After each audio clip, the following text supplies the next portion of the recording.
Can't get out. He's trapped. Well, I'm delighted to be here. My motto is better to be seen than viewed, right? And the way I was driving, I was wondering if I wasn't going to wind up getting viewed tonight. But, it's a delight to be here with you in the Shenandoah Valley. Good to be with my friend Tony Wilt, who serves me. You're really well represented by Tony. He does a great job. My colleague Steve Landis and I, we sit on the Appropriations Committee. Steve and I are these, what we call wet knot Republicans. We're tight as a wet knot, and so it's extremely difficult to get any money out of us in terms of spending money, because it's your money. It's your money that goes to Richmond, and we have to respect that. And we have to work very hard to tamp down on all the good ideas, because I can tell you, Steve and I can tell you, there is no limit to the number of good ideas that come to the General Assembly to spend your money. And so it's really important that you've got fiscal conservatives who are standing strong against this sort of growth of government. Let me tell you a few things about myself and what I think your challenge is in terms of this election, and also what I think the challenge is that we face here in Virginia in 2013. I am a retired Army colonel. I went to the Virginia Military Institute. I graduated from there in 1973. Any VMI guys in here at all? Ready to have something? Anyway, okay, looks like I'm all by myself. No, you got one right. Oh, good, good. Well, what class?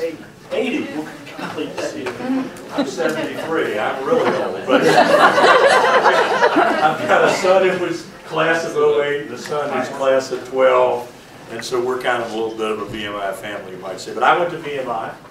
I went in the Army for 28 years. I'm a combat veteran. I served, I retired as a colonel, lost my mind, and ran for the General Assembly. And much to the disappointment of the liberals in Prince William County, I won. And I've continued to win for the last 7 elections that I've been in.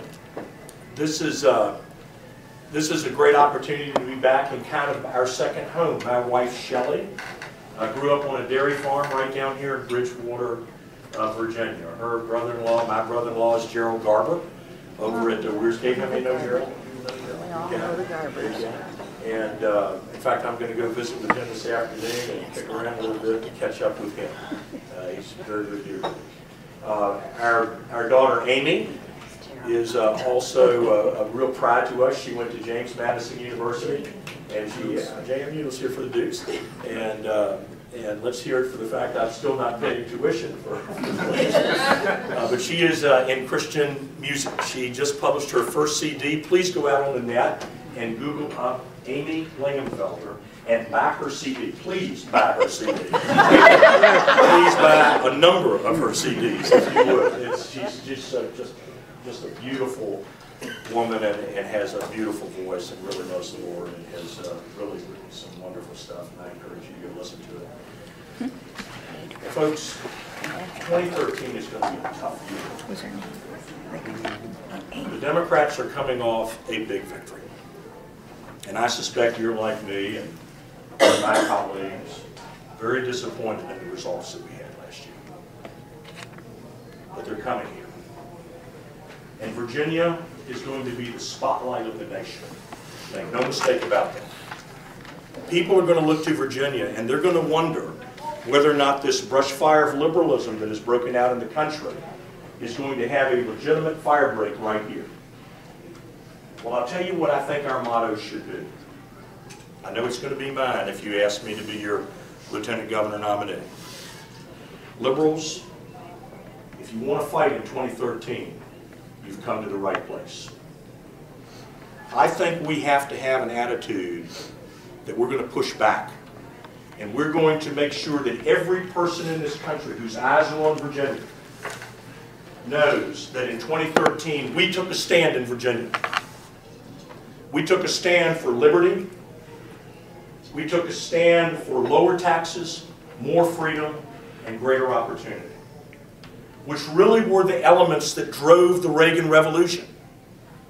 A lot of people would tell you that our party needs to be turned upside down. We need to go back and look.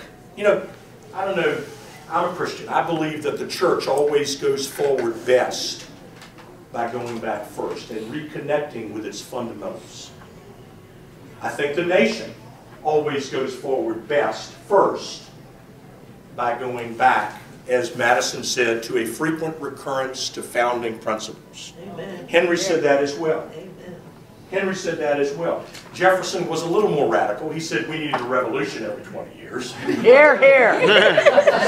Times two. But the truth is, folks, many of you, and I look around, many of you remember Reagan. Many of you were in your 20s and your 30s when he cast the vision for this country. And I don't know about you, but I'm a military guy. I was an artilleryman. I used to go shoot artillery a lot. And we'd shoot, and when we were off the target, we'd stop and try to figure out why we were off the target. And then we'd correct things and get them back on target. We need to go back and look at the high water mark of our party and ask ourselves, what were we doing right? And then you know what we ought to do? Start doing that. And then we'll start winning elections again. And that's exactly what we're doing.